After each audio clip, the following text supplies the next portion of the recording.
আবার নবীজি সাল্লাল্লাহু আলাইহি ওয়াসাল্লাম বলেন, যখন কোন ইসলাম বিদ্বেষী, যখন কোন কাফের, যখন কোন মুরতাদের নিকট দুইজন ফেরেশতার আগমন ঘটে যায়, তখন তারা ত্রাস সৃষ্টি করে। এমন ভাবে তারা হুমকি ধামকি দিতে থাকে, ওই বান্দাটা স্তব্ধ হয়ে যায়, চিৎকার মারতে থাকে। তাকে যখন এমন করে, যখন তার রুহুর দিকে যখন টান মারা হয়, এত জোরে সে চিৎকার মারে, হাদিসের মধ্যে বলা হয় কতটুকু যন্ত্রণা সে পায়।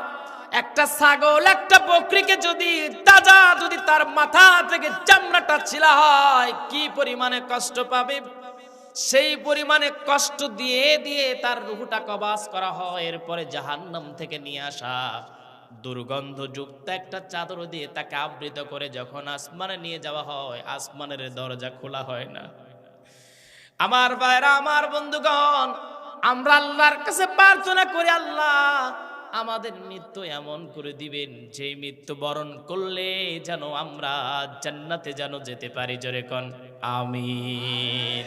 আমার ভাইরা, আমার বন্ধুগণ, যেই কথা বলতেছিলাম, আমি আপনি লাশ হয়ে যাব। একটু মনোযোগ দিয়ে একটু আলোচনাটা শুনেন। আমি আপনি একদিন লাশ হয়ে যাব, দুনিয়ার কেউ আপন থাকবে না।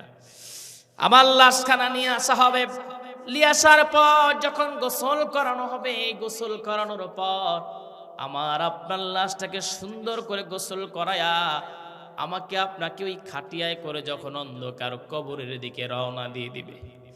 আমার ভাইরা, আমার বন্ধুগণ, একটা কিতাবের মধ্যে পড়তেছিলাম, যখন মাইয়াতকে যখন ওই খাটিয়ায় করে যখন কবরের দিকে নিয়ে যাওয়া হয়, সঙ্গে সঙ্গে ওই মাইয়াত তার খাটিয়ার ফাঁক দিয়ে তার আপনজনগুলোরে দেখতে থাকে,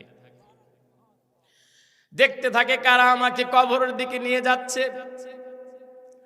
কারা আমাকে কবরের দিকে নিয়ে যায়। চিন্তা করো না, কে নিয়ে যায়? তোমার সন্তান নিয়ে যায়, তোমার মেয়ের জামাই নিয়ে যায়, তোমার ভাই নিয়ে যায়, যাদের জন্য এই দুনিয়ার সময়টা তুমি ব্যয় করেছো, তাদের পিছনে টাকা খরচ করেছো, অর্থ ব্যয় করেছো।